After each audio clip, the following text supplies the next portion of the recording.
Have you ever opened your banking app, looked at the balance, and thought, oh my goodness, something is not right? Most of the time, it's not one big disaster that gets us there. It's these tiny everyday habits that are quietly draining money in the background. But the good thing is, tiny habits can work the other way as well. They can quietly drain your money or quietly save it. I'm Joy of Frugal Creative Living, and my motto is spend less, create more. So today we're talking about 15 tiny daily habits that quietly save you money so you can create more opportunities for enjoyable living. By the end of this video, you should be able to pick a few that you can start doing today and let them work in the background while you live your life. So let's go. Do one tiny money move a day. And this rule is simple. No day should go by where you do absolutely nothing for your money. We're not talking about fixing your entire financial life in one sitting. We're just talking tiny. Move $1 to savings. List one item for sale on Poshmark, or log one expense in your expense tracker, or maybe just make one meal from your kitchen instead of ordering out. That's it. The point isn't the size of the action. It's about the consistency. And you're telling your brain, I am a person who pays attention to my money on purpose every single day. You're retraining yourself. And you don't have to be perfect. You just don't want to be at zero action on any day. 2-minute money and home tune-ups.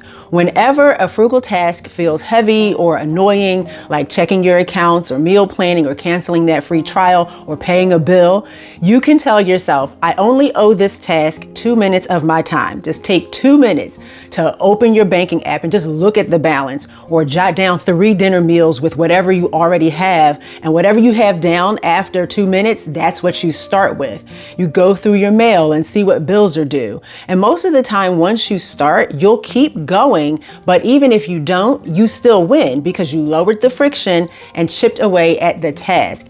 Tiny starts beat big, unfulfilled intentions every time. Build a Frugal Ideas screenshot album. Your screenshots that you take on your phone or on your computer can be doing more than just saving memes and recipes that you may never cook. Anytime you see a cheap, realistic meal idea, or a smart organizing hack, or a DIY fix instead of a replacement, or a genuinely good price on something that you'll need, or maybe even a low-cost gift idea, screenshot it and then save it into an album or a file called something like Frugal Ideas or Money Saving Ideas.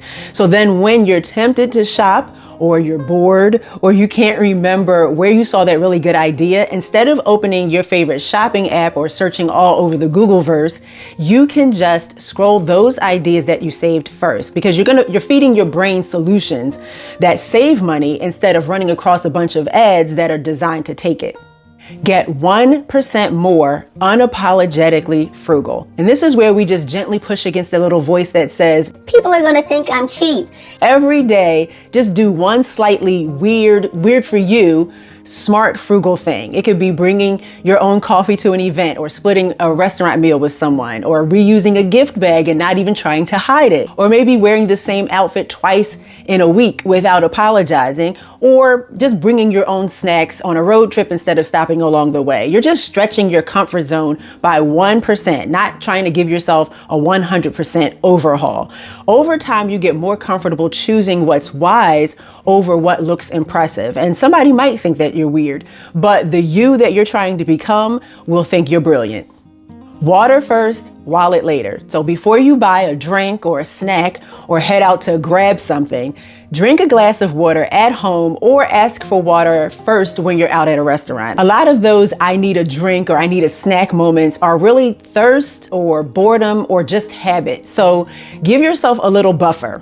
Water first. If you still want that latte or soda or a snack after a few minutes, then okay, but you'll be surprised how often the urge passes after you drink the water. And this one tiny rule knocks out a lot of those $3 to $8 impulse purchases that really add up fast, and you'll find that your snacks are lasting longer at home, which means you can spend less at the grocery store. Ask and then what 3 times. I recently heard someone say that you should do this in your general decision-making process. And I thought it would make so much sense for your spending decisions. So before you buy something, you say, okay, I buy this, and then what? And then you answer that question and you ask it again and then you ask it again 3 times. So for example, I say, I buy this new gadget and then what? I'll probably use it once and feel really proud of myself. And then what? I'll probably sit it in a drawer in my kitchen. And then what? Well, next year, I'll probably declutter it and feel guilty that I spent $40 on something that I barely use. Chances are you're not going to buy it after all of that. But it also works the other way. You can say, okay, I make a meal at home instead of ordering takeout. And then what? Well, I guess I'll save $25. And then what? Well, I can put that $25 towards my credit card balance. And then what? Well, then I'm one step closer to getting that balance off my back. You're more likely to go on and make the meal at home at that point. Just asking, and then what, forces you to see past the moment towards the clutter or the guilt or the relief that's waiting for you on the other side of your choice. You can also ask, what would future me want? Before you make big money decisions, pause and ask, what does future me wish I would do right now? And see if you can make today's decisions from the perspective of the you that you want to be instead of maybe the not yet disciplined you that you are today. Because future you is sitting there with less debt, more savings and investments, fewer emergencies.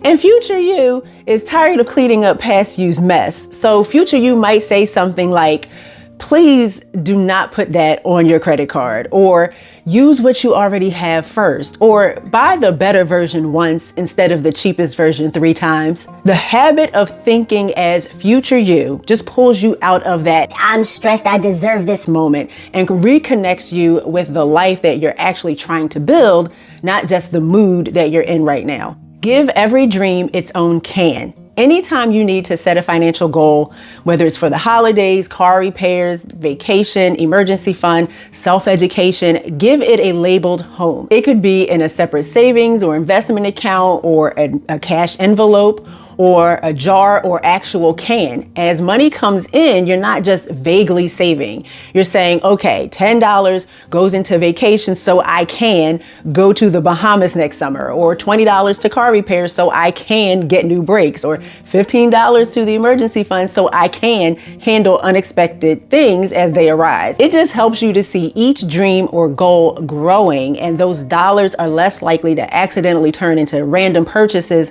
for things that don't matter as much. Turn frugal wins into checklists. Now, checklists are how we stop paying what I call the I forgot tax. That could be late fees or rebuying things or emergency runs to the store. You can just create short, simple checklists.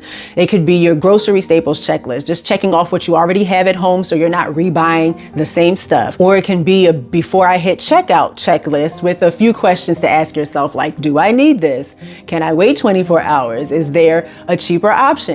Or you can have a monthly bill checklist so that due dates can stop slipping by you, or even a leaving the house checklist. Just make sure you have your water bottle, your snacks, your jacket, whatever keeps you from spending extra money while you're out. And you make the checklist once and then put it wherever you need to be able to see it. Then it helps you save money almost on autopilot over and over while your brain is busy thinking about other things. And over time, some of those checklist items become so much a part of your process that you really won't need them as much anymore, but a new habit has been established. Build money systems, not just money goals. Goals sound like this. I want to save $1,000. But systems sound like this. Every payday, $25 automatically goes to savings. Once a week, we do a pantry dinner. Every Sunday, I spend 10 minutes checking my balances and due dates. Goals are the destination. Systems are the route that actually gets you there. So instead of only saying, I want to get out of debt, ask what needs to happen every payday, what needs to happen every week, what needs to happen every month. Once those systems are in place, whether it be automatic transfers, weekly habits, calendar reminders, whatever, your money starts moving in the right direction, even on the days where you feel tired, stressed, and completely unmotivated. Now, maybe you're someone who's struggling with the idea of living more frugally, and you're thinking, well, I'll start when I can kind of do it all perfectly. No more of that. Instead, just try some tiny frugal experiments. You can try one no-spend weekend, or pack lunch for 1 week and see how much you save, or just track one category like your groceries for a month. And at the end, ask what worked for me, what felt kind of awful and annoying, and what small piece am I willing to keep? It helps frugal living to be more adaptable and interesting by making it kind of a series of experiments instead of punishments. And you're learning what fits your life instead of trying to copy someone else's entire system overnight. Single task your money management. When it comes to managing our money, multitasking really is just a cute way of saying, I'm not really paying attention to any of this. So when you are paying your bills or checking your accounts, comparing prices or planning your meals or your shopping list, do just that one thing. If you need to, turn off the TV, put your phone face down, close those extra tabs on your computer. You'll be more likely to catch any double charges or those auto-renewed subscriptions that you forgot to cancel or any due dates that are coming up and the spending patterns that maybe you didn't notice before. Focused attention usually leads to fewer mistakes, fewer late fees, fewer accidental purchases, and it helps to get the task done much faster. Reuse good ideas across your life. So anytime something works in one area, ask, where else can I apply this same idea? So if planning 3 simple dinners keeps you out of the drive-thru, then maybe planning 3 go-to outfits each week keeps you from unnecessary clothing purchases. Or if having a buffer pantry keeps you from emergency grocery runs, then maybe a buffer bin of toiletries stops you from paying full price on whatever's at the closest store because you happen to run out at the last minute. The idea is that one good habit doesn't have to live in just one little corner. You want that thing out there saving money in multiple areas of your life. 1 hour offline. Just pick 1 hour in your day, maybe in the evening, where you go completely screen free. No phone, no tablet, no laptop.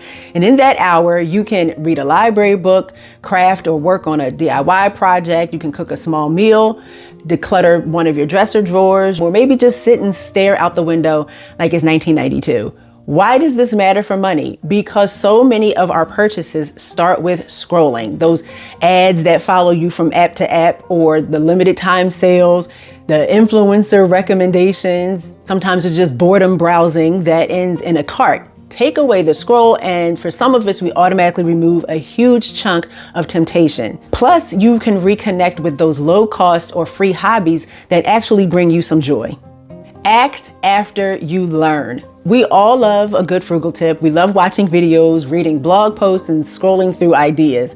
But at some point, you have to move from input to output. So here's a rule. Anytime you consume frugal content, do one money-saving action afterward. If you watch a video, great. When it's done, go on and unsubscribe from the marketing email, or plan one cheap pantry meal, or move $5 to your savings account. You might even think of it as a 60-10 rule. So up to 60 minutes of content requires at least 10 minutes of action, because information doesn't change your life. What you do with it does.